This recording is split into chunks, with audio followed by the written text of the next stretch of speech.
Jemaat sekalian, mari kita menyiapkan hati kita menenangkan hati dan pikiran kita. Saat teduh bagi kita semua.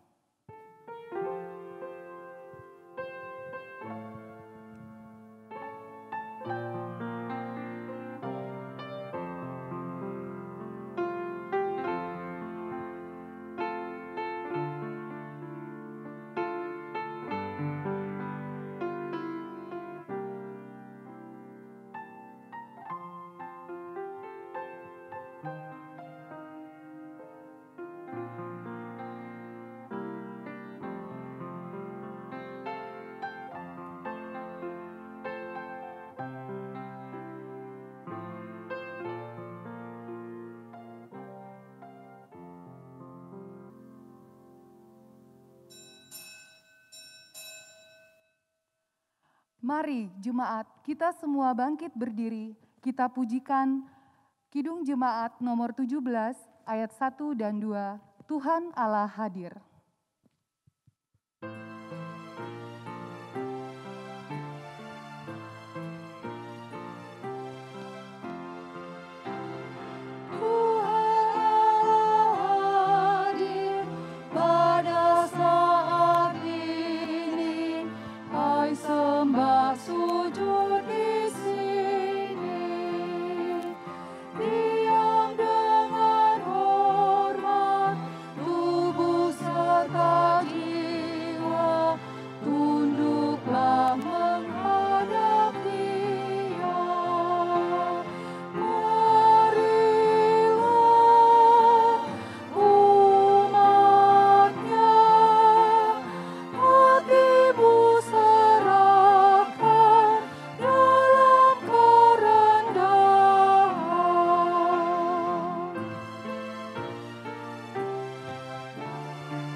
Bapak Ibu Saudara yang terkasih di dalam Tuhan Yesus Kristus, kita mengawali ibadah kita dengan satu pengakuan bahwa pertolongan kita adalah dalam nama Tuhan yang menjadikan langit dan bumi.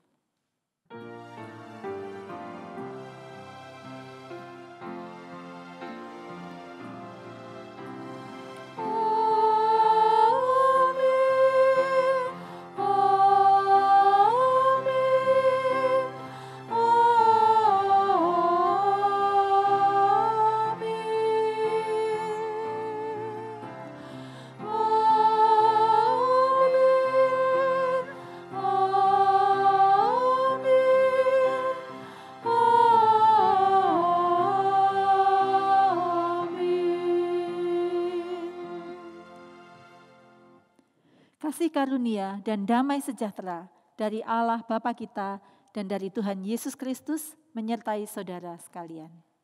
Dan menyertai saudara juga. Jemaat dipersilahkan duduk. Saat ini kita akan mendengarkan firman Tuhan dari Matius pasal 5 ayat 14 dan ayat 16 sebagai ayat pembukaan. Matius 5 ayat 14 dan 16. Kamu adalah terang dunia. Kota yang terletak di atas gunung tidak mungkin tersembunyi. Demikianlah hendaknya terangmu bercahaya di depan orang, supaya mereka melihat perbuatanmu yang baik dan memuliakan Bapamu yang di surga. Padamu Tuhan dan Allahku, ku persembahkan hidupku.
Mari kita masuk di dalam doa, menyesali segala dosa dan pelanggaran kita. Mari kita berdoa. Tuhan, berikanlah kami kerendahan hati, supaya kami bisa jujur terhadap diri sendiri dan terhadap Tuhan. Ketika kami mengevaluasi kehidupan kami selama seminggu ini, baik ketika kami berpikir, ketika kami berkata-kata, dan ketika kami bertingkah laku, Tuhan, kami menyadari betapa sering kami gagal untuk menyenangkan hati Tuhan. Kami sudah menyakiti hati Tuhan dan menyakiti hati sesama kami. Saat ini kami mohon belas kasihan Tuhan, Engkau melawat setiap kami yang beribadah pada pagi hari ini, supaya kami boleh mengalami lawatan Tuhan. Kami mengaku dosa dan pelanggaran kami, memohon ampun. Kiranya kuasa darah Kristus yang tercurah di atas kayu salib, membasuh dosa dan pelanggaran kami, melayakkan kami untuk melanjutkan ibadah kami, memuji Tuhan, mendengarkan suara Tuhan melalui pemberitaan firman. Dalam nama Tuhan kami Yesus Kristus, kami mohonkan doa kami. Amin.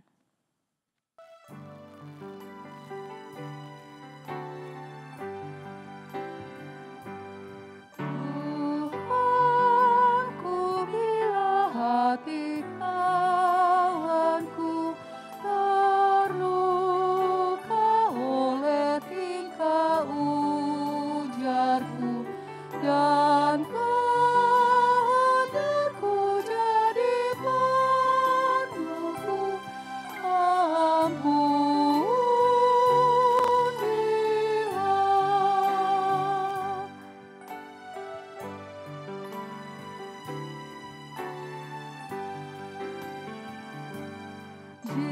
Jikalau tuturku tak semena dan aku adalah orang berkesah, pikiran dan tuturku bercela, ampunilah.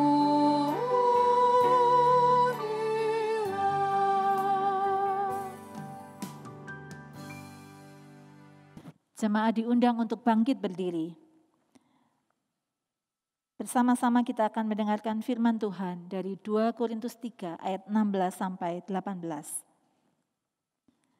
Tetapi apabila hati seorang berbalik kepada Tuhan, maka selubung itu diambil daripadanya. Sebab Tuhan adalah roh, dan di mana ada roh Allah, di situ ada kemerdekaan. Dan kita semua mencerminkan kemuliaan Tuhan dengan muka yang tidak terselubung. Dan karena kemuliaan itu datangnya dari Tuhan yang adalah roh, maka kita diubah menjadi serupa dengan gambarnya dalam kemuliaan yang semakin besar.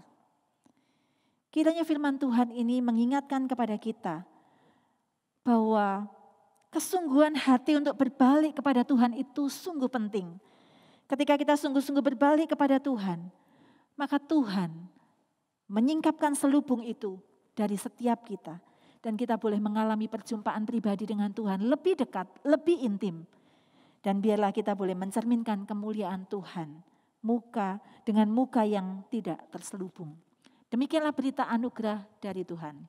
Syukur kepada Allah. Salam damai buat kita semua.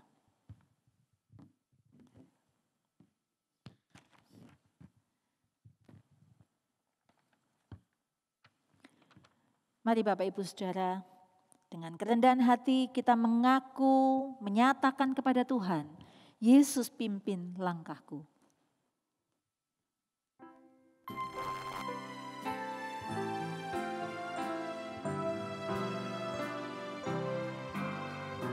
Yesus pimpin langkahku setiap hari di jalanmu. Pimpin aku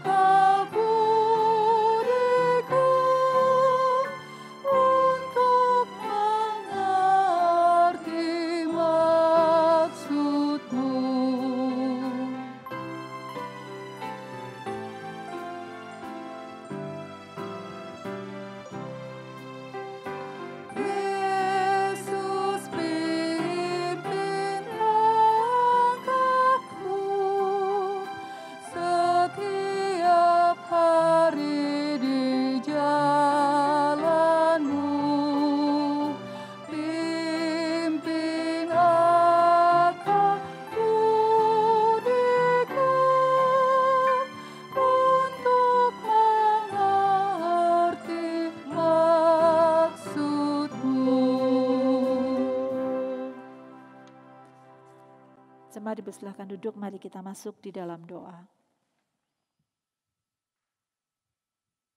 Ya Tuhan, pimpinlah langkah kami.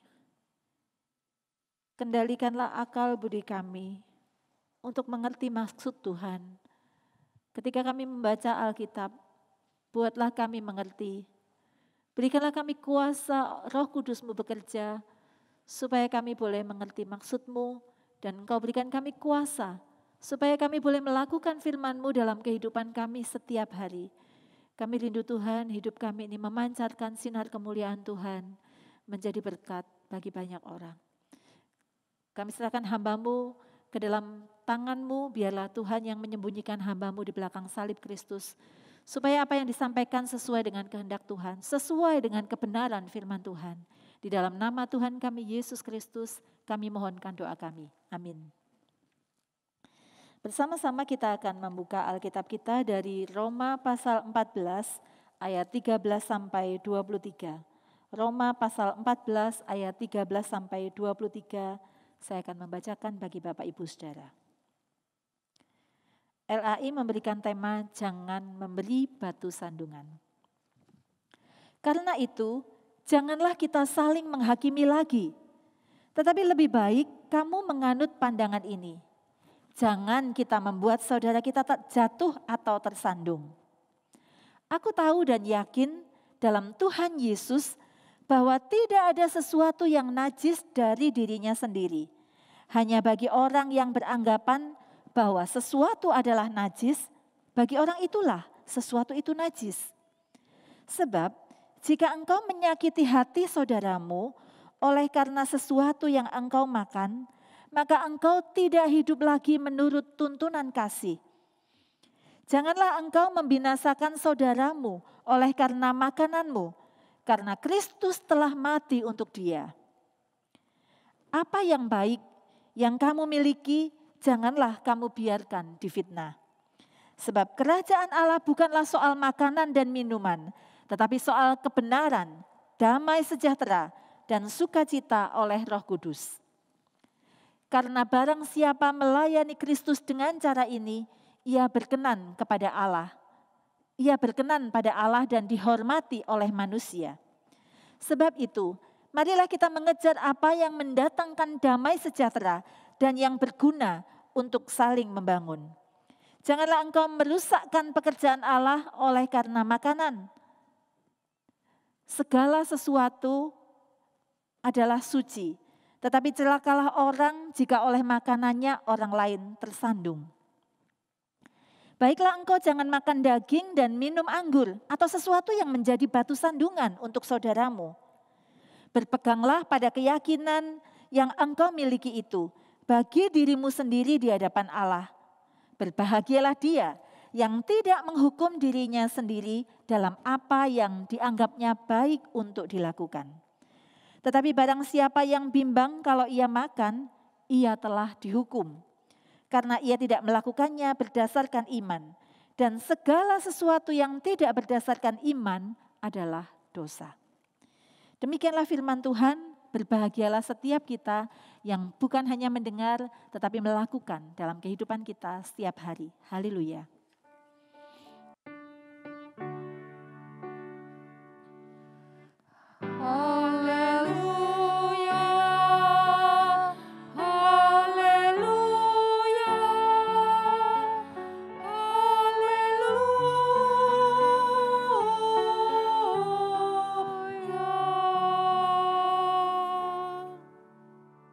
Bapak Ibu Saudara yang terkasih, awal-awal pelayanan di GKI Wiyung, waktu itu masih di Ruko di Taman Pondok Indah, masih pos GKI Wiyung.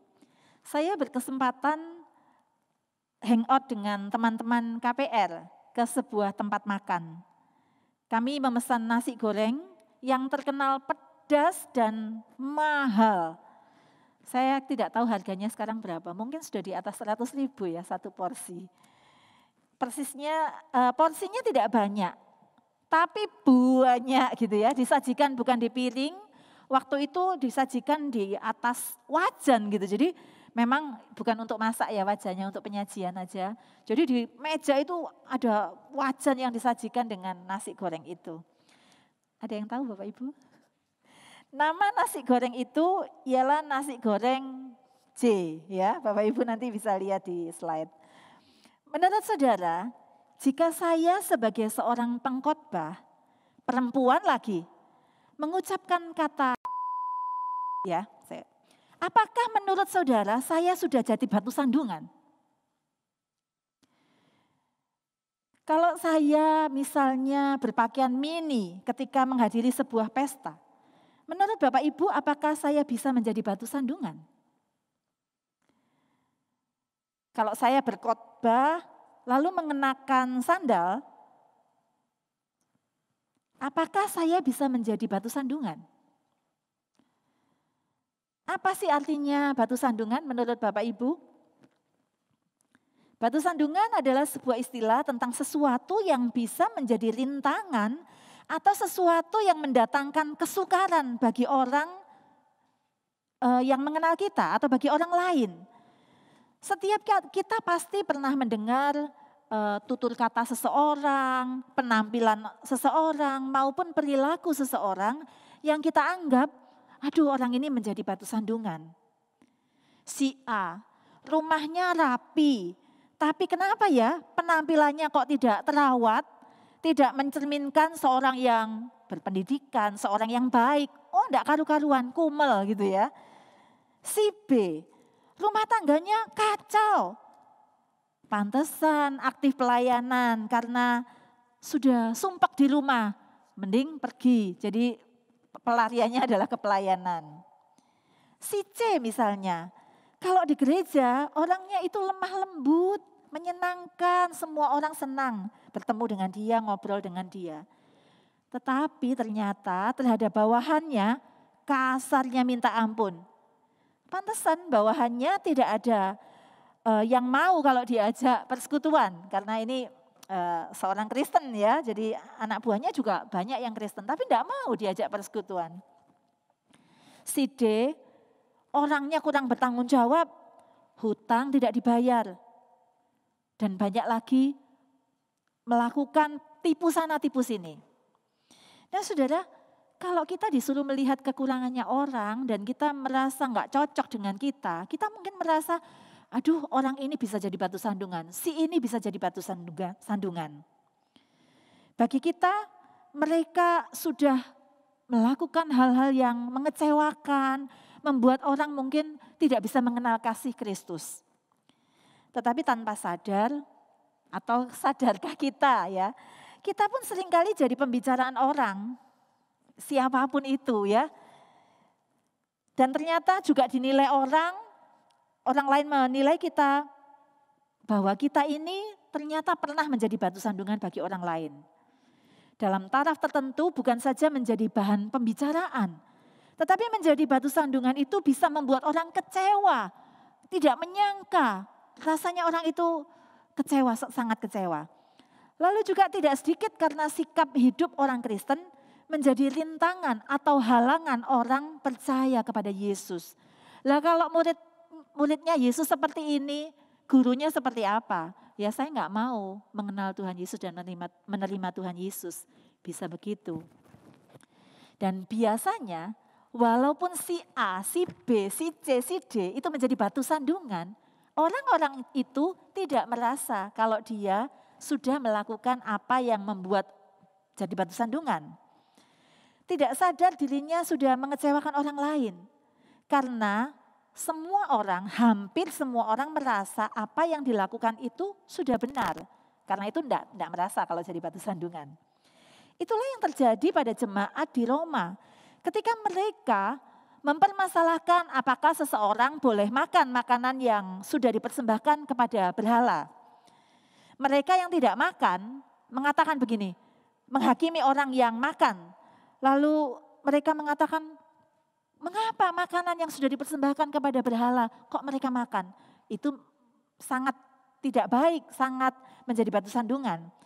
Tetapi sebaliknya, orang yang makan menghakimi orang yang tidak makan. Seperti yang dikatakan Paulus di ayat 14, mereka itu mengatakan demikian. Aku tahu dan yakin dalam Tuhan Yesus bahwa tidak ada sesuatu yang najis dari dirinya sendiri. Hanya orang-orang yang beranggapan bahwa sesuatu adalah najis, bagi orang inilah sesuatu itu najis. Kalau enggak merasa najis, ya enggak najis begitu ya. Mereka punya argumen demikian. Meskipun Rasul Paulus yakin tidak ada yang najis, tetapi Rasul Paulus menegur mereka dengan mengatakan, jika engkau menyakiti hati saudaramu oleh karena sesuatu yang engkau makan, maka engkau tidak hidup lagi menurut tuntunan kasih. Ya. Jadi walaupun Rasul Paulus ini mengakui bahwa kalau kita merasa yakin dengan apa yang kita lakukan, kita merasa tidak najis, tetapi kalau itu menyakiti orang lain, maka kita tidak hidup di dalam kasih. Mengapa Rasul Paulus ini terkesan pelin-pelan? Merasa enggak ya? Rasul Paulus terkesan pelin-pelan. Di satu sisi mengatakan enggak apa-apa makan makanan berhala. Di lain sisi mengatakan kalau itu jadi batu sandungan ya jangan. Yang benar yang mana sih? Orang pasti bertanya seperti itu. Bagi Paulus, kerajaan Allah bukanlah soal makanan dan minuman. Jadi kalau dia mengatakan, ya makan makanan yang sudah dipersembahkan berhala boleh, enggak apa-apa kalau itu enggak jadi batu sandungan. Kalau jadi batu sandungan, ya jangan. Rasul Paulus mengatakan pada esensinya bukan soal makanan. Sebab kerajaan Allah bukanlah soal makanan dan minuman, tetapi soal kebenaran, damai sejahtera, dan sukacita oleh Roh Kudus. Maksudnya, orang bisa saja melakukan hal yang sama, tetapi orang yang satu tidak masalah melakukan ini. Sedang orang lain yang melakukan, wah bisa menjadi batu sandungan. Contoh kata C tadi ya, saya terpaksa harus mengucapkan supaya saudara perhatian begitu. Dalam pergaulan ala Surabaya, seseorang yang mengucapkan kata itu banyak diterima lingkungannya, tidak masalah. Teman-teman sepergaulannya tidak merasa tersinggung atau marah maupun tersakiti. Mereka tidak masalah, memang itu bahasa gaul, bahasa keakraban mereka.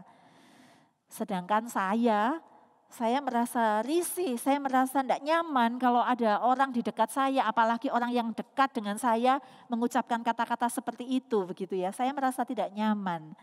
Dan pasti saya akan menganjurkan, apalagi kalau orang yang dekat dengan saya ini adalah orang Kristen, saya akan menganjurkan untuk menghindari kata-kata yang sensitif, ya. Walaupun oke, tidak masalah, tapi kan kata-kata itu juga bisa menjadi orang menilai, nggak sopan, macam-macam. Jadi kalau sesuatu yang rawan, saya pasti mengatakan, udahlah nggak usah pakai kata-kata itu, kan masih banyak kata-kata yang lain yang bisa dibuat untuk akrab begitu ya.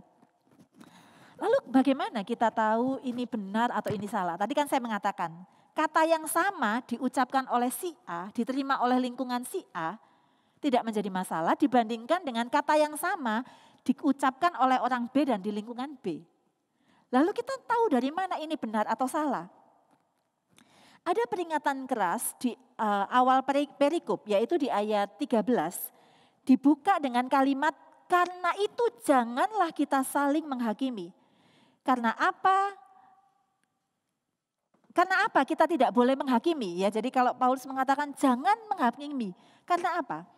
Di ayat sebelumnya dijelaskan, karena setiap orang di antara kita akan memberi pertanggungan jawab tentang dirinya sendiri kepada Allah.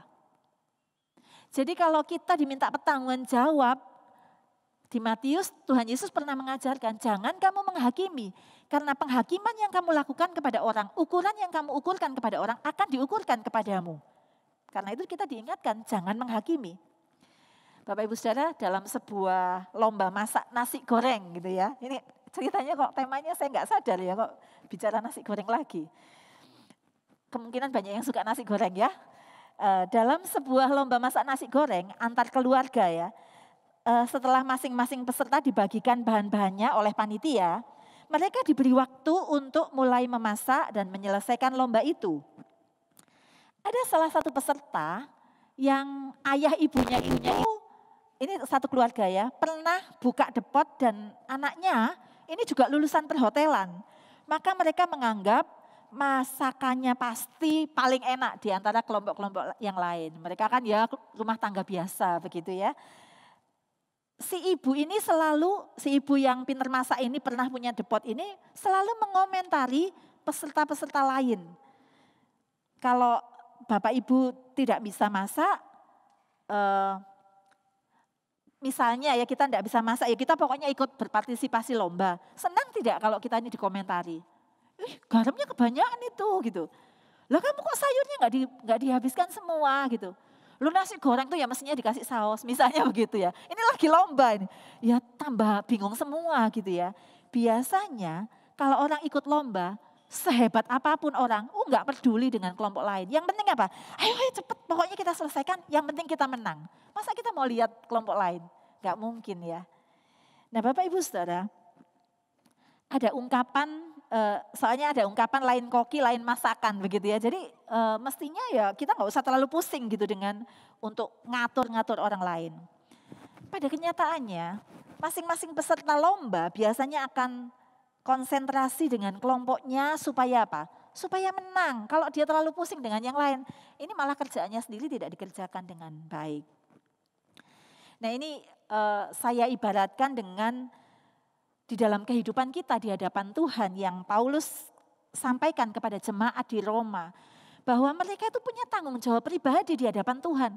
Ngapain sih komentar-komentar orang, menilai orang si A, si B, si C begini begitu. Padahal kita punya tanggung jawab. Nah misalnya kalau orang mengembalikan kata-kata itu. Lah kamu sendiri bagaimana? Kamu mengucapkan penilaian-penilaian terhadap orang lain. Ayat 12 karena itu ditekankan. Demikianlah. Setiap orang di antara kita akan memberikan pertanggungan jawab tentang dirinya sendiri kepada Allah. Konsentrasilah pada diri sendiri. Karena itu jangan kita saling menghakimi. Di ayat 13 dikatakan, diperbandingkan ya, jangan menghakimi. Tetapi lebih baik kamu itu menganut pandangan ini. Pandangan yang mana? Jangan kita membuat saudara kita jatuh atau tersandung. Jadi jangan menghakimi. Enggak usah mikir ini ya, maksudnya tidak menghakimi, tetapi lebih baik pikirkanlah diri sendiri. Kalau menghakimi kan memikirkan orang lain. Dalam arti memikirkan diri sendiri supaya jangan ada orang lain tuh yang jatuh atau tersandung. Jatuh di sini itu sampai melakukan dosa. Jadi bukan cuma orang tuh tersandung, melakukan kesalahan, bukan ya. Tapi gara-gara kita, orang itu bisa jatuh dalam dosa. Atau tersandung. Bahkan kata-kata tersandung ini di bagian kalimat yang lain, yang berikutnya, itu bisa dikatakan orang tersakiti akibat perbuatan kita. Bapak Ibu Saudara yang terkasih, apa yang Rasul Paulus sampaikan kepada jemaat di Roma ini, mengingatkan kepada kita bahwa manusia itu memang gampang melihat orang lain, tetapi sulit untuk melihat diri sendiri. Nah, apa pentingnya dan apa yang menjadi tuntutan kita ketika kita harus benar-benar melihat kehidupan kita sendiri supaya jangan jadi batu sandungan bagi orang lain. Tadi saya mengatakan bagaimana kita tahu ini benar atau ini salah. Ada satu prinsip yang Rasul Paulus sampaikan yaitu di ayat 15. Saya bacakan, sebab jika engkau menyakiti hati saudaramu oleh karena sesuatu yang engkau makan, maka engkau tidak lagi hidup menurut tuntutan kasih. Janganlah engkau membinasakan saudaramu oleh karena makananmu, karena Kristus telah mati untuk dia.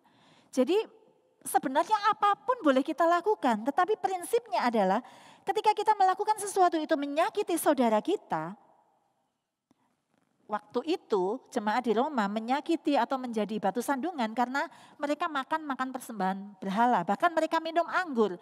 Nah mereka yang lemah imannya melihat begini, loh orang-orang ini yang sudah sungguh-sungguh di dalam Tuhan, kenapa mereka makan makanan berhala? Oh kalau gitu saya juga boleh, dengan cara berpikir yang berbeda. Maksudnya mungkin saja ketika mereka makan makanan berhala itu, mungkin mereka diundang satu acara, lalu mereka makan. Ya kita meyakini bahwa semakanan apapun ketika kita doakan, kita serahkan dalam berkat Tuhan, makanan itu akan baik adanya begitu ya. Ya artinya bukan maksudnya ngawur ya, saya tidak mengajari, oh kita makan makanan yang ngawur terus kita doakan terus jadi berkat, bukan soal itu. Nah Bapak Ibu Saudara, saya punya pengalaman bahwa masa kecil saya, orang tua saya, mama saya terutama itu belum Kristen. Jadi setiap ada acara-acara sembahyang begitu, mama saya itu pergi ke rumahnya kakak perempuannya yang masih sembahyang juga gitu. Jadi mereka biasanya kalau sembahyang tertentu itu mereka menyediakan beberapa makanan, beberapa mangkok begitu, terus ditaruh di meja sembayangan di rumah begitu ya, ada foto dan ada mangkok-mangkok itu. Nah mama saya biasanya membawa pulang, bisa saja ngambilnya dari panci begitu ya, tapi bisa saja makanan yang di situ, udah ini kebanyakan kamu bawa pulang, bisa saja begitu. Nah saya waktu itu setelah bertobat, itu juga sempat membaca ayat ini dan merasa agak bimbang, saya makan apa enggak ya. Tetapi melihat situasi keluarga saya, mama saya itu belum punya figur dalam arti kalau saya tidak makan, mama saya pasti kecewa. Merasa, oh jadi sesudah menjadi orang Kristen jadi aneh ya, jadi menghina ya makanannya keluarga, misalnya seperti itu ya. Jadi pada waktu itu bukannya saya kesenangan makan ya, tapi artinya saya menghargai, saya makan, saya doa dan tidak ada masalah begitu ya. Enggak ada yang ngomong gitu, itu makanan itu sudah dipersembahkan loh, kamu kok makan, berarti kamu mengakui penyembahan itu, bukan begitu, nggak ada omongan seperti itu. Jadi saya tahu apa yang pada waktu itu menjadi berkat, malahan mama saya melihat kesaksian hidup yang baik, sehingga mama saya juga pada akhirnya boleh percaya kepada Kristus. Nah, sesuatu itu bisa kita lakukan tuh bisa salah atau bisa benar. Tetapi prinsipnya adalah jika engkau menyakiti hati saudaramu karena sesuatu yang engkau makan dalam hal ini, kalau dalam hal kehidupan kita mungkin ketika kita ngomong, ketika kita punya prinsip tertentu, ketika kita berrelasi dengan orang lain, ketika kita berbisnis, ketika kita melayani Tuhan. Kalau hal yang kita lakukan itu menyakiti hati orang lain, saudara, maukah kita dengan rendah hati untuk sebenarnya saya tidak salah, tapi oke lah, daripada ini menjadi batu sandungan, saya mau untuk menahan diri. Ayat ini diulangi di ayat 20. Janganlah engkau merusakkan pekerjaan Allah oleh karena makanan. Sebab sesuatu adalah suci, tetapi celakalah orang jika oleh makanannya orang lain tersandung. Jadi sebenarnya bagi Paulus segala sesuatu suci. Tetapi dikatakan celakalah orang jika oleh makanannya orang lain tersandung. Gara-gara kita makan orang lain tersandung, kita adalah orang-orang yang celaka. Bapak Ibu Saudara, Kristus sudah memberikan teladan di dalam kehidupannya.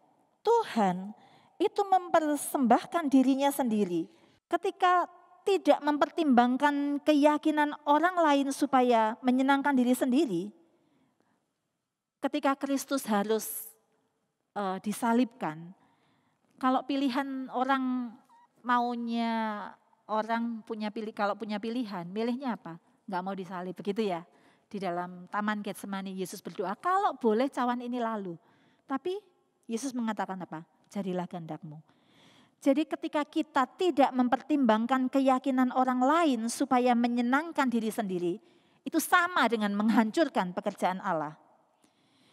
Ketika hidup penuh pengorbanan supaya menolong sesama, itu akan memperkuat kerajaan Allah. Ada banyak pergumulan di dalam hidup kita. Kadang-kadang kesenangan kita ini seperti dirampas oleh orang lain. Kesenangan kita ini seperti diganggu oleh orang lain untuk kita tidak melakukan kesenangan kita. Tapi coba, maukah kita dengan kerendahan hati mempertimbangkan? Ketika kesenangan itu, bahkan itu sesuatu yang tidak salah. Tetapi ada orang yang keberatan. Maukah kita dengan rendah hati untuk mengatakan, ya demi pertumbuhan iman, demi pelebaran kerajaan Allah, saya merelakan apa yang menjadi kesenangan saya. Baik itu hobi, baik itu prinsip, ya asal yang tidak bertentangan dengan firman Tuhan ya, yang Paulus mengatakan semuanya suci. Bapak Ibu Saudara, Paulus menunjuk kepada teladan Kristus yang tidak hidup untuk dirinya sendiri, tetapi untuk kesejahteraan orang lain. Apapun yang Yesus lakukan adalah untuk keselamatan jiwa, keselamatan umat manusia. Sampai-sampai nyawanya sendiri saja Yesus relakan itu. Saudara, di dalam kehidupan kita, mungkin ada saat-saat kita itu diminta untuk mengorbankan sesuatu atau merelakan sesuatu. Kita belum sampai diminta untuk menyerahkan nyawa kita, untuk mengorbankan diri kita. Kita hanya diminta untuk tidak menjadi batu sandungan, tidak menghakimi, tetapi lebih melihat kepada diri kita sendiri supaya tidak menjadi batu sandungan bagi orang lain. Dan biarlah teladan Kristus ini menolong kita. Kalau Yesus itu sudah mengorbankan dirinya, kita yang katanya murid Kristus, maukah kita mengorbankan diri kita, merendahkan diri kita, supaya nama Tuhan dipermuliakan. Amin. Mari kita renungkan firman Tuhan ini di dalam saat teduh. Saya rindu setiap kita boleh merenungkan, mengingat-ingat, mengejar apa yang mendatangkan damai sejahtera, yang berguna untuk saling membangun, bukan batu sandungan. Kalau ada sesuatu yang perlu kita nyatakan kepada Tuhan, kita minta ampun kepada Tuhan kalau selama ini kita terlalu egois, apa yang menjadi kesenangan kita tidak boleh diambil orang lain, tidak peduli orang lain itu mereka belum mengenal Kristus, mereka terluka. Mari Bapak Ibu Saudara, mungkin saya tidak bisa menyebutkan satu persatu, tetapi kita tahu ada hal-hal yang perlu kita lepaskan, bahkan hal-hal yang menyenangkan sekalipun. Kejarlah apa yang mendatangkan damai sejahtera, yang berguna untuk saling membangun. Nama Tuhan dipermuliakan.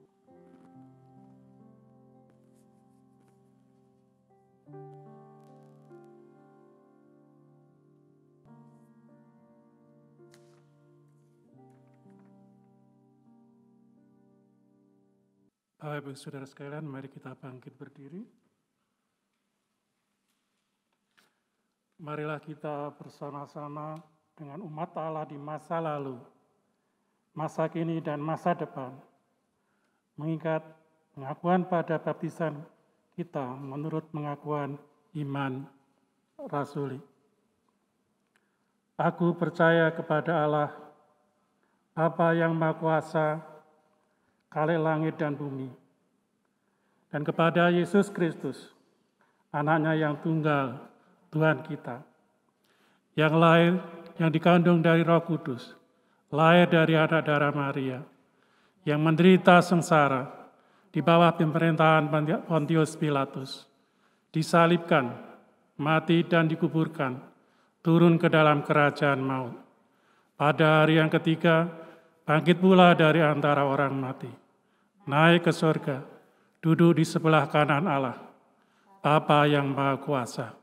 Dan dari sana ia akan datang untuk menghakimi orang yang hidup dan yang mati. Aku percaya kepada Roh Kudus, gereja yang kudus dan am, persekutuan orang kudus, pengampunan dosa, kebangkitan orang mati, dan hidup yang kekal. Amin. Jemaat silakan duduk kembali. Mari kita berdoa. Bapa Surgawi, kami bersyukur kalau kami punya teladan kasih yang mengorbankan segala-galanya buat kami. Kami bersyukur Tuhan kalau kami di dalam ketidakmengertian kami seringkali tidak tahu apa yang harus kami lakukan ketika kami merasa benar dan kami mempertahankan apa yang menjadi prinsip kami. Tuhan mengajar kami untuk kami rendah hati demi kepentingan orang lain, membangun iman mereka, mencerminkan kemuliaan Tuhan. Kami merelakan apa yang menjadi kesenangan kami. Kami merelakan untuk dikritik. Kami merelakan diri untuk diingatkan. Kami merelakan diri untuk diubahkan. Tuhan, Allah Roh Kudus yang menolong jemaat-Mu sekalian, supaya kami terus diberikan kepekaan untuk belajar, tidak menjadi batu sandungan, tetapi menjadi alat kemuliaan nama Tuhan. Saat ini kami mau menaikkan doa syafaat kami. Kami berdoa untuk kerinduan kami mendapatkan seorang hamba Tuhan yang menjadi pendeta GKI Wiyung Royal Resident. Kami percaya Tuhan, Tuhan punya rencana yang indah bagi gereja-Mu di tempat ini. memperlengkapi gerejamu di tempat ini dengan hamba-Mu yang menjadi kepanjangan tangan Tuhan untuk menggembalakan jemaat-Mu di tempat ini. Maka Tuhan, kami menyerahkan seluruh proses, segala persiapan, berikan kepekaan kepada majelis jemaat. Tetapi juga Tuhan mengutus orang untuk boleh menjadi pendeta di tempat ini. Kami mau berdoa untuk pendeta Sandi sebagai pendeta konsulen. Kami berdoa buat Bapak Dani. Kami berdoa buat Bu Bernis dengan keluarga mereka masing-masing. Tuhan sertai dalam kehidupan pribadi, pergumulan-pergumulan pribadi di mana seorang pun tidak tahu apa yang ada dalam isi hati mereka. Tuhan, Engkau tahu dan memberikan keteguhan, kekuatan untuk mereka boleh terus melayani Tuhan. Berikan kesehatan di dalam pelayanan. Engkau berkati keluarga mereka. Biarlah keluarga-keluarga mereka boleh menjadi keluarga-keluarga yang mensupport pekerjaan Tuhan. Bapak, kami berdoa buat para penatua, pengurus komisi, para aktivis, Tuhan berkati. Supaya mereka boleh tetap setia melayani Tuhan dengan penuh sukacita. Karena apa yang mereka lakukan bukanlah sesuatu yang sederhana. Tetapi mereka boleh dipakai oleh Tuhan menjadi alat kemuliaan nama-Mu. Karena itu Tuhan, biarlah mereka boleh meyakini bahwa Tuhan terus menyertai dan memberkati mereka. Bahkan kehidupan keluarga mereka, pergumulan-pergumulan mereka, usaha pekerjaan mereka, Engkau yang memberkati. Terima kasih ya Tuhan, saat ini kami mengingat akan saudara-saudara kami yang mengalami bencana alam, baik itu banjir bandang, taufan, juga pandemi virus corona yang sampai saat ini belum berakhir. Tuhan, kami mohon campur tangan Tuhan. Kalau ada sesuatu yang perlu kami dengarkan untuk kami bertobat, untuk kami hidup takut akan Tuhan, biarlah kami bersungguh-sungguh untuk hidup takut akan Tuhan. Tetapi juga Tuhan, ada saat-saat mereka sudah hidup benar, tetapi mereka harus mengalami penderitaan. Kuatkan iman mereka. Dan biarlah Tuhan proses vaksinasi juga Tuhan pimpin dan berkati supaya boleh merata ke seluruh rakyat Indonesia. Semakin banyak orang yang punya imun yang baik. Dan kami rindu Tuhan juga di negara-negara lain, di seluruh muka bumi ini, pandemi COVID boleh segera reda. Kami berdoa buat pemerintah kami, Tuhan berkati presiden, wakil presiden, para menteri. Tuhan berkati orang-orang yang duduk di pemerintahan, orang-orang yang baik. Biarlah Tuhan Kau berikan mereka hati yang takut akan Tuhan, hati yang mau melayani rakyat Indonesia.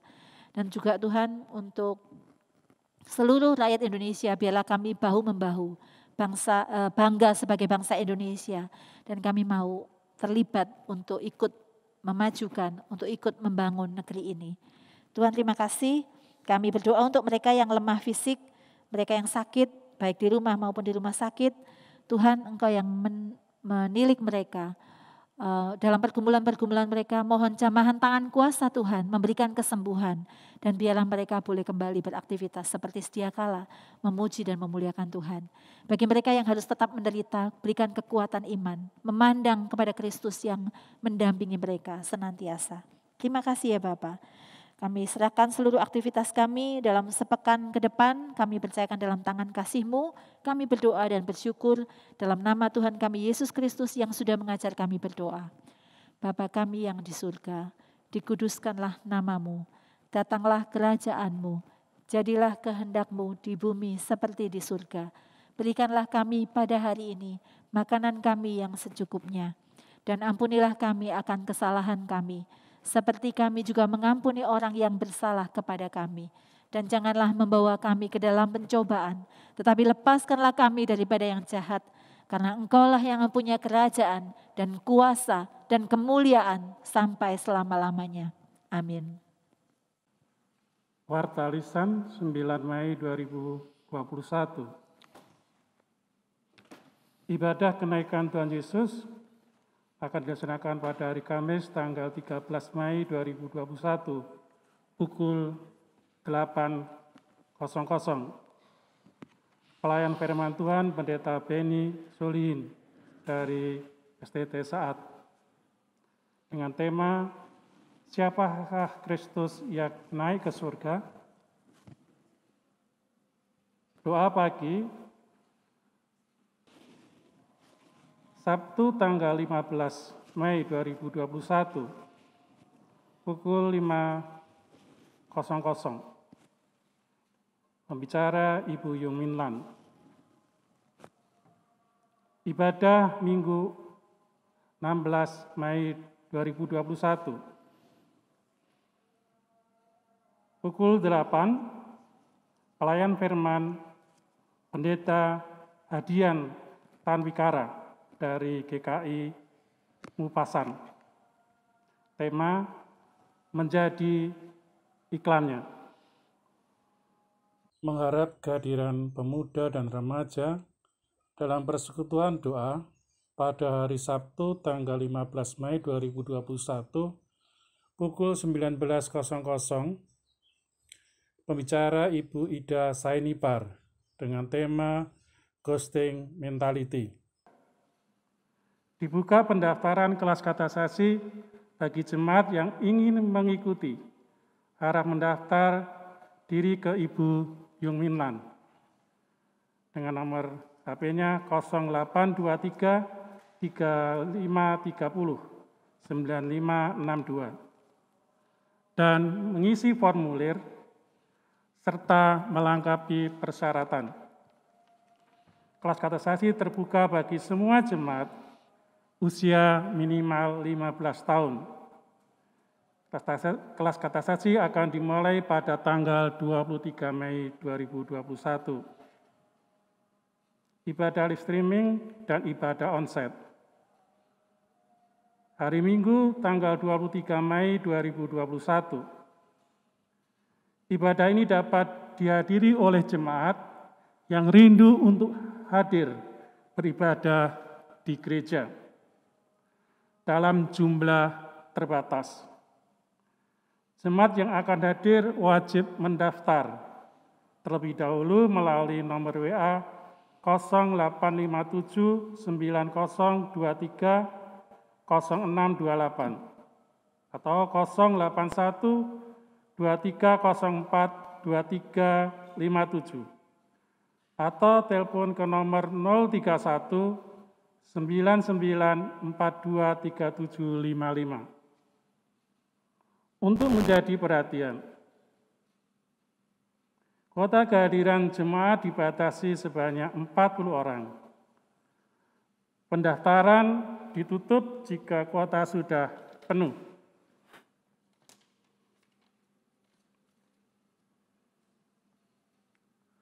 Sedang dalam kondisi tubuh yang sehat. Jika ada dalam keluarga atau lingkungan kerja menunjukkan gejala COVID-19, dihimbau untuk beribadah secara daring atau online di rumah masing-masing. Wajib hadir dengan menggunakan masker dan face shield. Jemaat yang telah mendaftar tetapi atau telah mencukupi atau penuh akan dimasukkan dalam prioritas kehadiran di ibadah live streaming yang berikutnya. Jemaat yang berusia di bawah 15 tahun dan di atas 65 tahun dihimbau untuk mengikuti ibadah live streaming secara daring atau online di rumahnya masing-masing. Pelayanan musik angklung. Bagi jemaat yang ingin melayani dalam musik angklung, bisa bergabung secara langsung mengikuti latihan tiap hari Minggu pukul 11 atau menghubungi Bapak Wisnu dengan nomor telepon atau HP 0857 3082 1391. Gerakan Kasih. Kebutuhan dan laporan program kegiatan kasih dapat dilihat pada warta jemaat.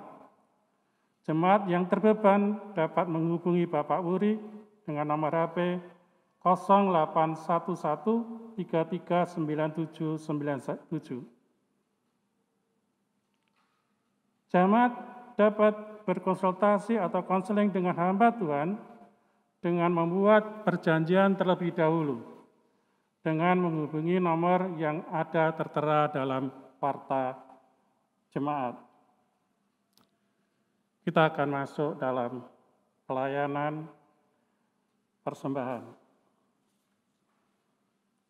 Sebagai dasar nats Persembahan kita terambil dari 2 Korintus 8 ayat 14 yang demikian bunyinya.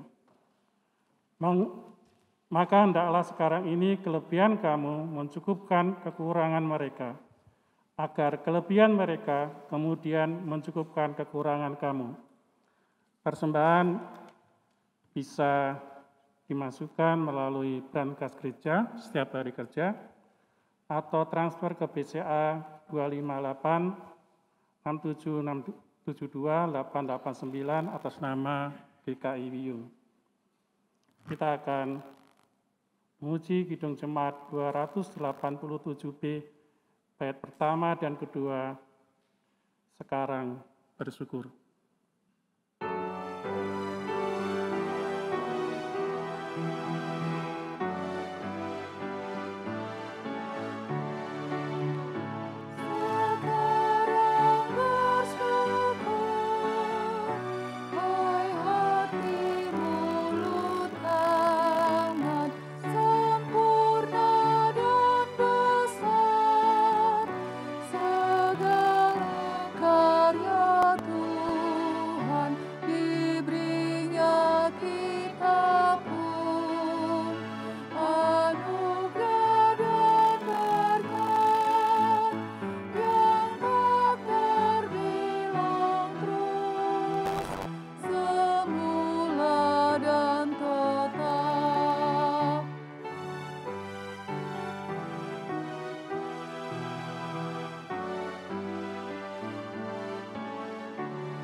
Mari kita berdoa. Tuhan, di tengah pandemi yang belum berakhir, kami bersyukur karena kami masih terus merasakan berkat penyertaan-Mu setiap hari. Maka di tengah segala keterbatasan yang ada, mampukanlah kami juga untuk bersedia berusaha menjadi berkat bagi sesama dan gereja. Salah satunya melalui persembahan yang kami bawa ini. Kiranya Tuhan berkenan mengkuduskan dan menyucikannya, sehingga bisa menjadi alat yang baik untuk pelayanan di gereja-Mu ini. Dan kami menyerahkan majelis yang mengelola persembahan ini. Kiranya Tuhan beri hikmat dan kebijaksanaan, demikian pula dengan badan pelayan yang menggunakan persembahan ini. Di dalam nama Tuhan Yesus, kami sudah berdoa dan mengucap syukur kepada-Mu. Amin. Kita sudah ditebus oleh Tuhan. Kita juga, saya melihat banyak yang ikut terlibat di dalam pelayanan. Tetapi kita diingatkan, taat dan setialah walau sukar jalanmu, hidup kudus agar kasih-Nya nyata.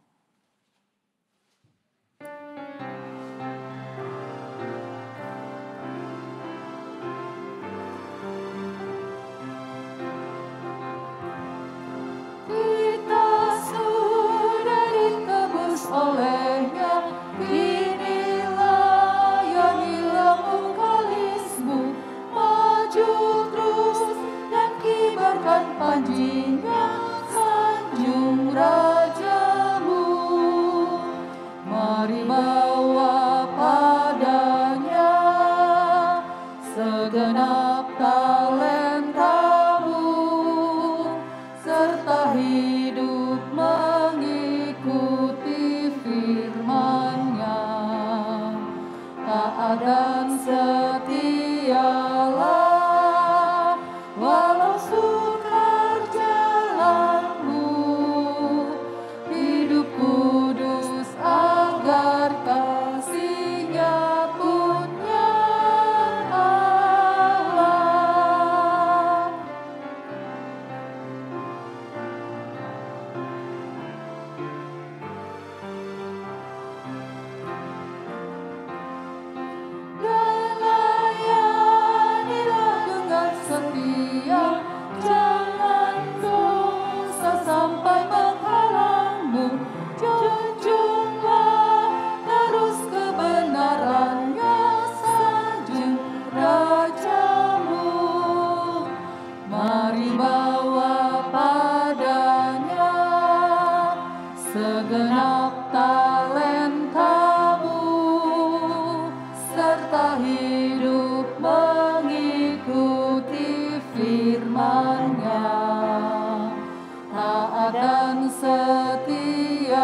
Mari Bapak Ibu di dalam menjalani hari-hari kehidupan kita, supaya kita boleh tetap ingat untuk tidak menjadi batu sandungan.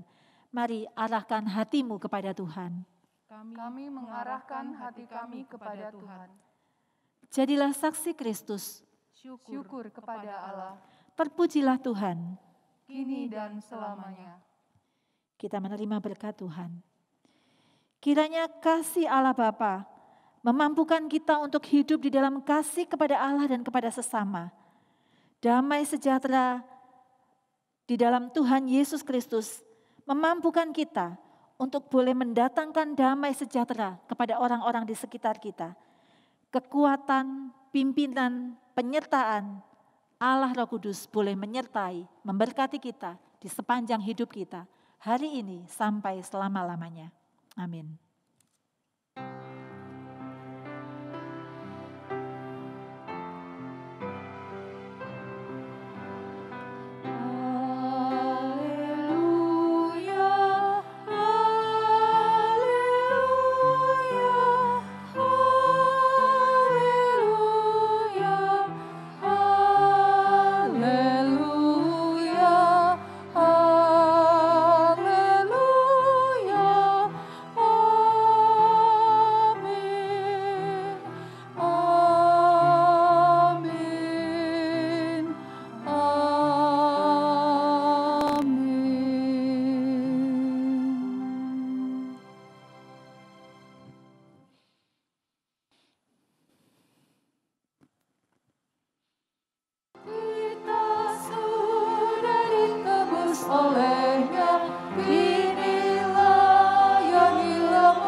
Panjinya